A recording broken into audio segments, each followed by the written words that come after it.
আমন্ত্রণ জানাচ্ছি প্রিয় দর্শক, মানচিত্রের নিয়মিত আয়োজন কথোপকথনে। আজকে আমাদের সঙ্গে যুক্ত রয়েছেন আমাদের সময়ের সম্পাদক, সমকালের সাবেক উপদেষ্টা সম্পাদক সাংবাদিক আবু সাইদ খান। আমরা একটু আলোচনা করতে চাই, রাজনীতিতে নানান ধরনের নাটকীয় পরিবর্তন ঘটতে পারে বলে শোনা যাচ্ছে।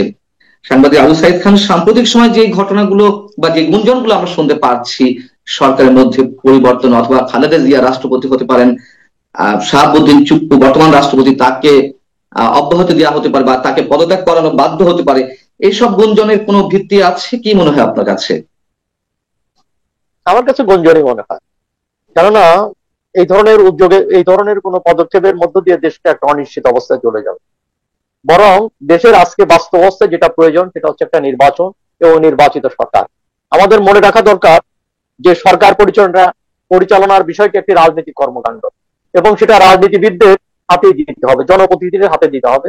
অতএব যত দ্রুত সম্ভব নির্বাচন করাটা দরকার। আরেকটা হচ্ছে যে বর্তমান সরকার বিভিন্ন ক্ষেত্রে কোনো ক্ষেত্রে দক্ষতার পরিচয় দিলে অনেক ক্ষেত্রে পাচ্ছেন না।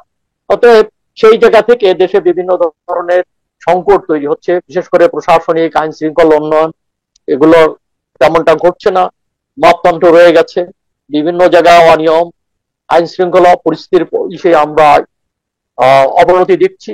এই অবস্থায় নির্বাচনের কোনো বিকল্প নেই। হ্যাঁ, তবে নির্বাচন চায় না এমন একটা অংশ তো রয়ে গেছে, যারা বিভিন্ন জায়গা ঘাপটি মেরে আছে, তারা কৌশলে নানা রকম খেলা খেলছে। আমার কাছে মনে হয় এই গুঞ্জনগুলো সেই ধরনের খেলারই অংশ। কিন্তু আবু সাইদ খান, আপনি যেটা বলছেন যে অনেকে চাইছে, যারা ঘাপটি মেরে বসে আছে তারা চাইছে না নির্বাচন, কিন্তু আমরা তো সরাসরি করছি যে সরকার যারা পরিচালনা করছে দুটি ভরকেন্দ্র, অনেকগুলো ভরকেন্দ্রের মধ্যে একটা হচ্ছে জাতীয় নাগরিক পার্টি আর একটি হচ্ছে জামাতে ইসলামী, তারা কিন্তু নির্বাচন চাইছে না। সেই জায়গা থেকে আমরা কি এই গুঞ্জনগুলো কি শুধু গুঞ্জনের মধ্যে রাখবো, নাকি বিষয়গুলো বিবেচনা নেওয়ার প্রয়োজন রয়েছে? এবং লন্ডন বৈঠকে তারেক রহমানের ফেব্রুয়ারিতে রাজি হয়ে যাওয়ার যে একটি বিষয় আমরা দেখলাম, সরকার স্পেসিফিক্যালি কিছু বললো না, বললেও হতে পারে, তারপরে সব ঠান্ডা, এর মধ্য দিয়ে আসলে কিছু ঘটতে যাচ্ছে কিনা? আচ্ছা, জামাতের পলিটিক্স সবসময় রহস্যজনক। জামাত বিগত দিনে দেখা যাচ্ছে যে তার একটা দোদুল্যমান চরিত্র রয়ে গেছে এবং কখনো বিএনপির সঙ্গে গিয়ে তারেক রহমানের সঙ্গে লন্ডনে দেখা করছে, দেখা করে সেখানেও এক ধরনের কথা বলছে, আবার দেশে ফিরে আর এক ধরনের কথা বলছে। জামাতের এই পলিটিক্সটা সবসময় রহস্যজনক। হ্যাঁ, জামাত চায় যে তার শক্তি সঞ্চয় করার জন্য একটা সময় চায়, কিংবা আরো কেউ কেউ তারাও একটা সময় চায়। কিন্তু প্রশ্নটা হচ্ছে যে কোনো দলকে সময় দেওয়া তো বড় কথা না, জাতির জন্য, জনগোষ্ঠীর জন্য কি প্রয়োজন সেটা হচ্ছে গুরুত্বপূর্ণ বিষয়। অতএব কোন দল তার নিজের প্রয়োজনে কখন নির্বাচন চাইবে এমনটা হতে পারে না। দেশের বাস্তব অবস্থায় একটা নির্বাচন দরকার। অনেকে মনে করছে এই নির্বাচনের মধ্য দিয়ে জামাত কিংবা এনসিপি মনে করতে পারে যে তারা ক্ষমতায় আসবে না, হয়তো বা বিএনপি ক্ষমতায় আসবে। তো সেটা তো আসতেই পারে, কেন, এটা তো একটা বাস্তবতা। একটা দল গড়ে তোলার জন্য যে সময় দরকার তারা সেই সময় নেবে। তো এবার আসতে না পারলে আগামীতে তারা চেষ্টা করবে, কিন্তু এই জন্য তাদেরকে প্রস্তুতির সময় দেওয়াটা। কিন্তু বাস্তবতায় তো এটুকু দেখা যাচ্ছে যে নির্বাচনী একটি আলবাহনা চলছে, সংস্কার নিয়ে আলোচনাগুলো চলছে, সেগুলো ঢিমে তালে কোথাও এখনো পর্যন্ত 11 মাস হয়ে গেল কোনো ধরনের ঐকমত্য প্রতিষ্ঠা হলো না।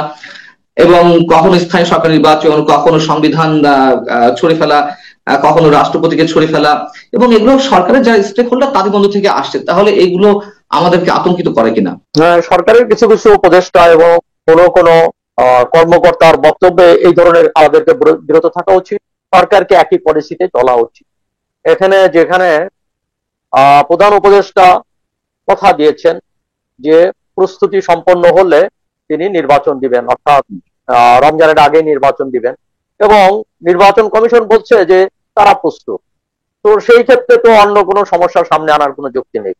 অতএব নির্বাচন দেওয়ার জন্য যা করণীয় সেটাই করা উচিত বলে আমি মনে করি। কিন্তু সিএসিএম নাসিরউদ্দিন গত 4-5 দিন আগে প্রধান উপদেষ্টার সঙ্গে দেখা করলেন, তাদের মধ্যে 1-to-1 বৈঠক হলো। সেই বৈঠক সম্পর্কে আমরা কিছুই জানতাম না। পরবর্তীতে নানান ধরনের গুঞ্জন শুরু হলো। একটা পর্যায়ে গত মঙ্গলবার তিনি সাংবাদিকদের মুখোমুখি বললেন যে আসলে ফেব্রুয়ারিতে নির্বাচন সম্পর্কে আমাকে কিছু বলেনি, শুধু জিজ্ঞাসা করা হয়েছে নির্বাচন কমিশনের সংস্কারের যে কাজগুলো সেটি কোন পর্যায়ে। মানুষের একটা ধারণা ছিল যে প্রধান উপদেষ্টা হয়তো ফেব্রুয়ারিতে নির্বাচনের বিষয়ে কোনো ধরনের দিক নির্দেশনা দিতে পারেন, কিন্তু তেমনটি আমরা শুনলাম না প্রধান নির্বাচন কমিশনের মুখ থেকে। বিএনপির পক্ষ থেকে দাবি জানানো হচ্ছিল যেন খুব দ্রুত রোড ম্যাপটা ঘোষণা করা হয় নির্বাচন কমিশনের পক্ষ থেকে, এবং তার জন্য যেন সরকার দিক নির্দেশনা দেয়। অতএব সেই বিষয়টিও আমরা দেখলাম না। তাহলে ফেব্রুয়ারিতে নির্বাচনের আর কি সম্ভাবনা থাকতে পারে এখনো পর্যন্ত? আচ্ছা, আমার মনে হয় যে যখন গুরুত্বপূর্ণ ব্যক্তিরা বৈঠক করে, সেই বৈঠক সবসময় যে পাবলিক করতে হবে তেমন না। তবে নির্বাচনকে নিয়ে যখন জল্পনা কল্পনা চলছে কবে নির্বাচন, সেই সময় সেই সময় প্রধান উপদেষ্টার সঙ্গে প্রধান নির্বাচনী কমিশনারের যে বৈঠকটা হয়েছে, এই বৈঠকটাকে পাবলিক করা উচিত ছিল। এবং সেই ক্ষেত্রে আমি এটা বুঝতে পারলাম না যে ঠিক আছে, প্রধান উপদেষ্টা বললেন না যে নির্বাচনের ব্যাপারে রমজানের আগে করা যাবে কিনা, ফেব্রুয়ারিতে হবে কিনা, কিন্তু উনিও তো প্রশ্ন করতে পারতেন যে পত্রপত্রিকা দেখছি আমরা কি করব। জি, তো এই প্রশ্নটা তো ওনার পক্ষ থেকে করাটাই সঙ্গত ছিল। আর এই প্রশ্ন, কেননা ওনাকে তো নির্বিকার থাকতে হবে এমন তো ব্যাপার না, এবং উনি তো সরকারি কর্মচারী নন, উনি একটা সাংবিধানিক প্রতিষ্ঠানের সাংবিধানিক অবস্থান থেকে উনি কথা বলবেন না, এটা তো হতে পারে না। উনি যেভাবে উত্তর দিয়েছেন, আমার মনে হয় যে সাংবাদিক যাদের কাছে বলেছেন তাদের পাল্টা প্রশ্ন করা উচিত ছিল, আপনি কি বলেছেন। আমি তো আমি প্রশ্ন করতে চাই যে আপনি কি বলেছেন, কিংবা আপনার প্রশ্ন কি এটা ছিল কিনা, আর না থাকলে আপনি কেন প্রশ্ন করেন নাই, কেননা এই সময়তে এই বিষয়টা স্পষ্ট হওয়া দরকার। সেই জায়গা থেকে মানে আপনার এই যে প্রশ্নটি উত্থাপন করলে, এটা খুবই ভ্যালিড কোশ্চেন। সবকিছু মিলিয়ে দুই পক্ষের মধ্য থেকে এক ধরনের অস্পষ্টতা, এক ধরনের কি পুরোপুরি অস্পষ্টতা, ফেব্রুয়ারি নিয়ে কোনো কথাবার্তা হয়নি। তার মানে তাহলে আমরা ধরে নেব যে ফেব্রুয়ারি নিয়ে যে কথাবার্তা উঠেছে, অথবা সরকার বিএনপির মধ্যে যে একটা আপাত সমঝোতা দেখা গেছে, সেটি আসলেই ফাঁপা কোনো বিষয়। আচ্ছা, এখন প্রশ্নটা হচ্ছে যে জনগণ কি চায়। আমরা তো জনগণের সঙ্গে বিভিন্ন ক্রস সেকশন অফ পিপুলের সঙ্গে মিশি। এখানে বিদেশিরা তারা বিনিয়োগে উৎসাহী হচ্ছে না, তারা এখানে ইনভেস্টমেন্ট উৎসাহী হচ্ছে না, কেননা তারা একটা নির্বাচিত সরকার ছাড়া এখানে বিনিয়োগ করতে চাচ্ছে না। এখানে দেশীয় বিনিয়োগও হচ্ছে না, এবং দেশীয় অর্থনৈতিক কর্মকাণ্ড অনেকটা থমকে আছে। তো এই অবস্থায় নির্বাচনের বিকল্পটা কি?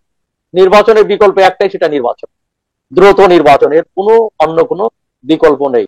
এবং সেটা যদি না হয় তাহলে দেশটাকে একটা অন্ধকারের পথে ঠেলে দেওয়া হবে, সেটা কোনো সুস্থ মানুষের কাম্য হতে পারে না। ব্যক্তিগতভাবে আমি এমনটা আশা করি না, কেননা দেশটা তো আমাদের সবার, দেশটা তো মুষ্টিমেয় ব্যক্তি নয়, কিংবা মুষ্টিমেয় ঊর্ধ্বতন ক্ষমতাধরদের নয়, দেশটা তো জনগণের। অতএব জনগণের একজন হিসেবে মনে করি যে নির্বাচন হচ্ছে আজকের পরিস্থিতি উত্তরণের মক্ষম পথ, অন্য কোনো পথ আছে বলে আমি মনে করি।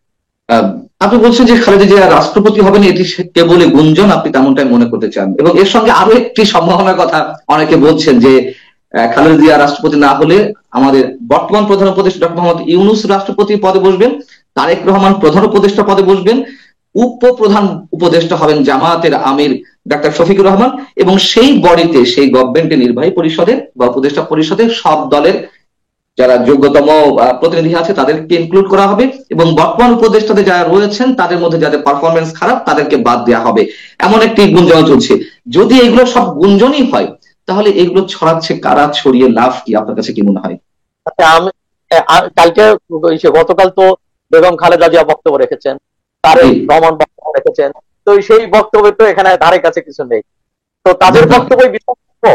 তাদের বক্তব্যই কি আমরা বিশ্বাস করব, না বাইরে গুঞ্জন, মানে পড়শিরা কি বললো সেটা বিশ্বাস করবো?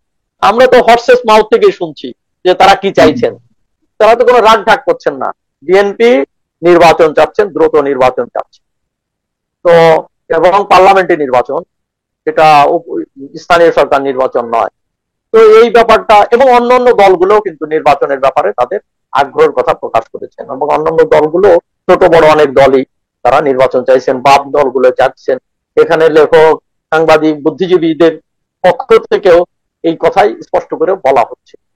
তো সেই ক্ষেত্রে তো সরকার অন্য কিছু ভাববেন, তো সেটা ঠিক না, আর ভাবলেও সেটা তাকে স্পষ্ট করা উচিত। তবে আমি মনে করি যে ডক্টর মোহাম্মদ ইউনূস তিনি একজন প্রাজ্ঞ ব্যক্তি, তিনি তার দীর্ঘ অভিজ্ঞতা রয়েছে, বিভিন্ন ক্ষেত্রে তার অনেক সুনাম রয়েছে। যে যাই বলো, উনি এই ধরনের কোনো পিচ্ছল পথে পা দেবেন বলে আমি মনে করি। যদি দিয়েই থাকেন, মানুষ তো ভুলও করে, মানুষ তো বুঝে হোক না বুঝে হোক বা ইচ্ছে চান, সেক্ষেত্রে পরিণতিটা কি বাংলাদেশে বা বাংলাদেশের মানুষের বা তার জন্য? এইটা ভুল ভুলই। 1-11 যে পরিণতি হয়েছিল আর একটা 1-11 হতে পারে এই ধরনের কোনো পদক্ষেপ গ্রহণ করা হলে। তবে আমি বিশ্বাস করি বাংলাদেশের দ্বিতীয়বার 1-11 আর আসবে। আমি এই গুঞ্জনে কান দিতে চাই না। জি। আপনার কোনো শেষ কোশ্চেন, জুলাই ঘোষণা নিয়ে অনেক ধরনের কথাবার্তা হচ্ছে, সংবিধান বাতিল করা হতে পারে এবং সেটি করা হলে বিপ্লবী সরকার গঠন হতে পারে। যারা এই দাবিগুলো করছেন বা সরাসরি এনসিপি তো এই দাবি করে আসছে এবং তাদের পক্ষ থেকে সরকারের ঘোষণা দেওয়ার কথা ছিল, তারা জুলাই প্রোক্লামেশনও করবে বা দিবে। বাংলাদেশ কি আরো একটা ভয়ঙ্কর সংকটের মধ্যে যাবে যদি এই ধরনের কিছু ঘটে? আচ্ছা, আমি যেটা জানি যে যে ধরনের ড্রাফট পলিটিক্যাল পার্টিগুলো থেকে দেওয়া হয়েছে তার ভিতর এই ধরনের কোনো বিষয় নেই। এবং যে আলোচনা হচ্ছে সেখানে হচ্ছে যে জুলাই ঘোষণার সঙ্গে যে নির্বাচন পিছিয়ে দেওয়া, সংবিধান বাতিল করা, এই কোনো ব্যাপার নাই। এনসিপির পক্ষ থেকে কিংবা অন্যান্য কোনো কোনো দলের পক্ষ থেকে সংবিধান বাতিল ইত্যাদি যেটা বলা হয়েছিল সেখানে তারা আলোচনা নেই। আলোচনা হচ্ছে যে এই সংবিধানের মূলনীতি কি হবে এবং জাতীয় ঐক্যমতের যে সরকারের পক্ষ থেকে জাতীয় ঐক্যমত প্রতিষ্ঠার লক্ষ্যে যে আলোচনা হচ্ছে সেখানে কিন্তু সংবিধানের বাতিল কোনো ব্যাপার নাই। সেখানে হচ্ছে মূলনীতিটা কি হবে, এখানে 4 রাষ্ট্রীয় মূলনীতি থাকবে না নতুন মূলনীতি হবে, নতুন কিছু সংযোজন হবে কিনা, আলোচনা কিন্তু এখানে আছে। অতএব সংবিধান বাতিল, গণপরিষদ নির্বাচন, এটা মাঝে মাঝে হ্যাঁ এক সময় দাবি উঠেছিল, এই দাবি আমার মনে হয় যে হাওয়ায় মিলিয়ে গেছে। অনেক ধন্যবাদ সাংবাদিক আবু সাইদ খান। আপনার যে প্রত্যাশা, আপনার যে বিশ্বাস, সেটি ফলপ্রসূ হোক, আমরা সেটাই চাই। আসসালামু আলাইকুম রহমতুল্লাহি ওয়াবারাকাতুহু। সম্মানিত দর্শক, ডক্টর মোহাম্মদ ইউনূসের সঙ্গে বিএনপির যে সম্পর্ক, সৌহার্দ্যপূর্ণ সম্পর্ক, এটি এখন তুঙ্গে। বিএনপি প্রতিষ্ঠা হওয়ার পর রাজনৈতিকভাবে আজ অবধি কাউকে সেভাবে ভালোবাসেনি বা এভাবে ভালোবাসেনি যেভাবে বা এভাবে তারা এখন ডক্টর মোহাম্মদ ইউনূসকে ভালোবাসছেন। তারা অবাক বিস্ময়ে ডক্টর মোহাম্মদ ইউনূসের দিকে মুগ্ধ হয়ে তাকিয়ে থাকেন।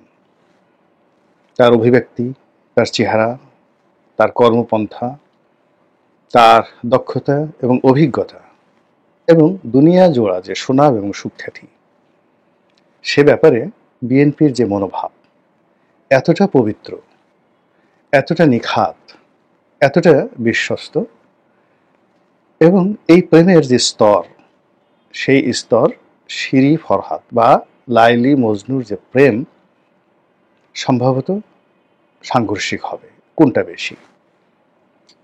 বিএনপির যারা শীর্ষ নেতৃত্ব তারা মনে করেন চাঁদের কলঙ্ক থাকতে পারে, কিন্তু ডক্টর মোহাম্মদ ইউনূসের কোনো কলঙ্ক থাকতে পারে না। এই বাংলায় বর্ষাকালে গ্রীষ্ম চলে আসতে পারে, শীতকালে হঠাৎ করে বসন্ত চলে আসতে পারে, কিংবা যেটা ইন্দোনেশিয়া বা জাপানে যে সুনামি হয়, আমাদের বাংলাদেশে সাধারণত এ ধরনের সুনামি হয় না। আমাদের দেশে ঘূর্ণিঝড় হয়, জলোচ্ছ্বাস হয়, বড় জোর ছোটখাটো ভূমিকম্প হয়।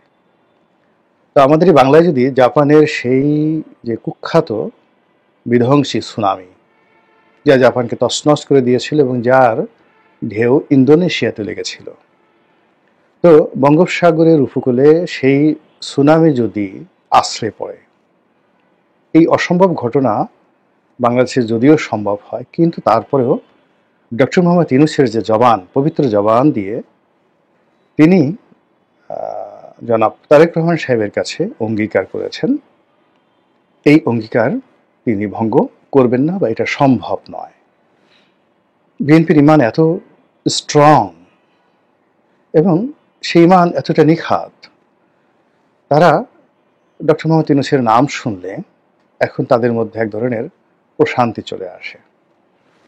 তাদের যত বেদনা থাকুক, ধরুন কারো শরীরে ক্যান্সার আছে, কারো শরীরে যদি অন্য কোনো রোগ থাকে বা ফোড়া থাকে, বিষ-ফোড়া থাকে, তো তাদের সামনে যদি ডক্টর মোহাম্মদ ইউনূসের কোনো বাণী শোনানো হয়, তারপরে ডক্টর মোহাম্মদ ইউনূসের নাম উচ্চারণ করা হয় এবং ডক্টর মোহাম্মদ ইউনূসের পক্ষ থেকে কোনো বক্তব্য তাদের জন্য দেওয়া হয়, অমনি তাদের সেই রোগ ভালো হয়ে যায়। তাদের মুখে হাসি ফুটে এবং বসন্ত যাকে বলে তাদের জীবনে চলে আসে। এইরকম একটি অবস্থা শুরু হয়ে গেছে। এবং বিএনপির এই যে প্রেম, এখন এটা কি একতরফা নাকি পারস্পরিক, এটা প্রশ্ন সাপেক্ষ বিষয়। কিন্তু বিএনপির এই প্রেমে পুরো বাংলাদেশে একটা রাজনৈতিক বিপর্যয় দেখা দিয়েছে। যারা এতদিন ডক্টর মোহাম্মদ ইউনূসের সঙ্গে সুসম্পর্কে যুক্ত ছিলেন, তাকে তাদের ত্রাণকর্তা আপনজন ভেবেছিলেন, তাদের বক্তব্য হলো, এটা কি ধরনের কথা?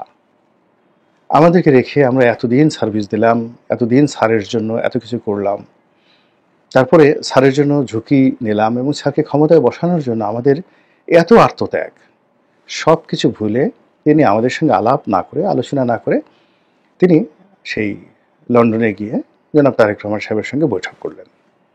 তাও আবার যেন তেন বৈঠক নয়, একেবারে ক্লোজ ডোর, দরজা বন্ধ করে একা একই বৈঠক।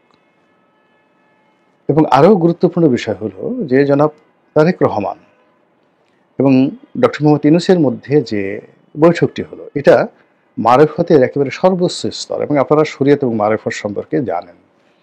শরীয়তের যে বিষয়গুলো সেটা হলো দালিলিক, প্র্যাকটিক্যাল এবং দৃশ্যমান। আর মারেফতের যে বিষয়গুলো থাকে সেটি হলো সিনা টু সিনা, অন্তর থেকে অন্তরে। এটা আলোকিত হতে থাকে। আল্লাহর সঙ্গে বান্দার যে সম্পর্ক, গোপন সম্পর্ক, এটাকে মারেফত বলা হয়, গোপন সম্পর্ক। এবং এটার ভেদ বাইরের কোনো লোক বুঝতে পারে না।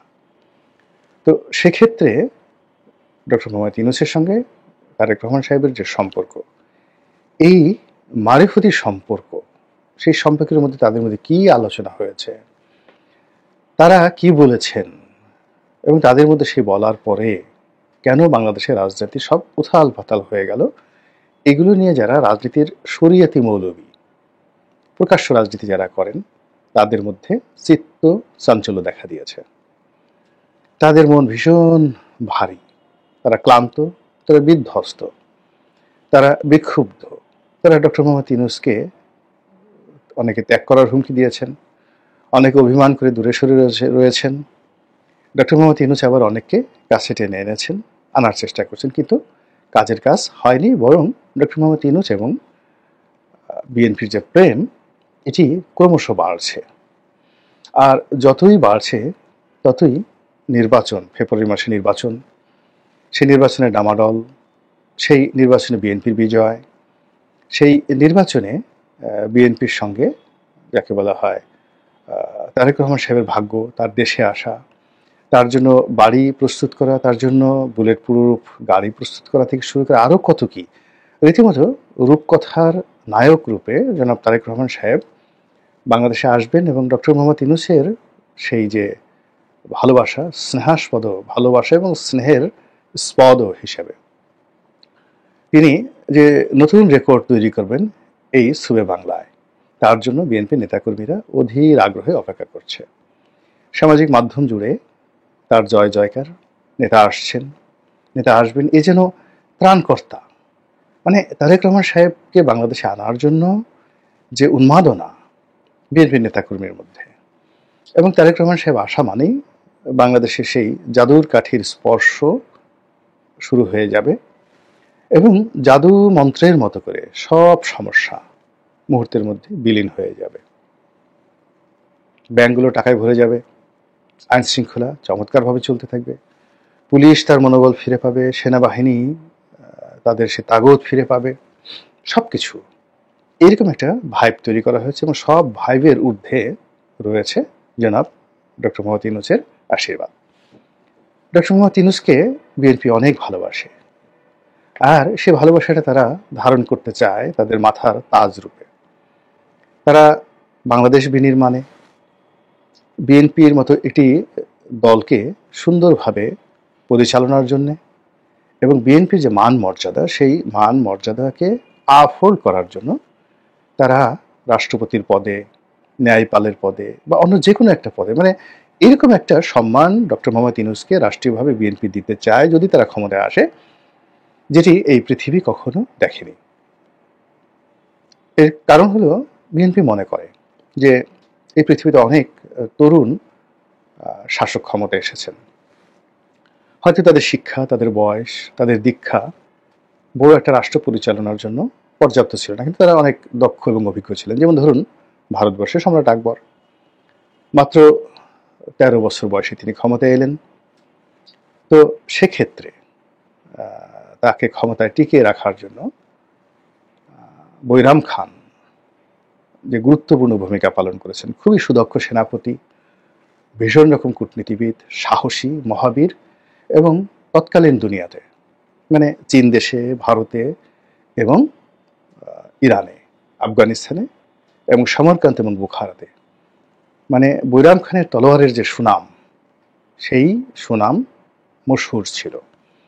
তো একজন বৈরাম খানের অভিভাবকত্বে যেভাবে আকবর দুনিয়ার সর্বকালের সেরা শাসক হয়ে উঠেছিলেন, একইভাবে মার্কাস অর্লিয়াস একজন রোমান সম্রাট। তো মার্কাস অর্লিয়াস দার্শনিক ছিলেন, নামকরা রোমান সম্রাট ছিলেন, কিন্তু এই যে তার বড় হয়ে ওঠার পেছনে এরকম ডক্টর মোহাম্মদ ইউনূসের মতো একজন মুরব্বী তার মাথার উপর ছিলেন, যে তাকে রাষ্ট্রনায়ক এবং দার্শনিক বানিয়ে দিয়েছে। আপনারা পৃথিবী বিখ্যাত যে জ্ঞানী কনফুসিয়াসের নাম শুনেছেন, আপনারা সেই যাকে বলা হয় ম্যাকিয়াভেলির নাম তো অবশ্যই শুনেছেন, আবুল ফজলের নাম শুনেছেন, আকবরের জমানার চন্দ্রগুপ্ত বিক্রমাদিত্যের নাম শুনেছেন, চন্দ্রগুপ্ত মৌর্যের নাম শুনেছেন।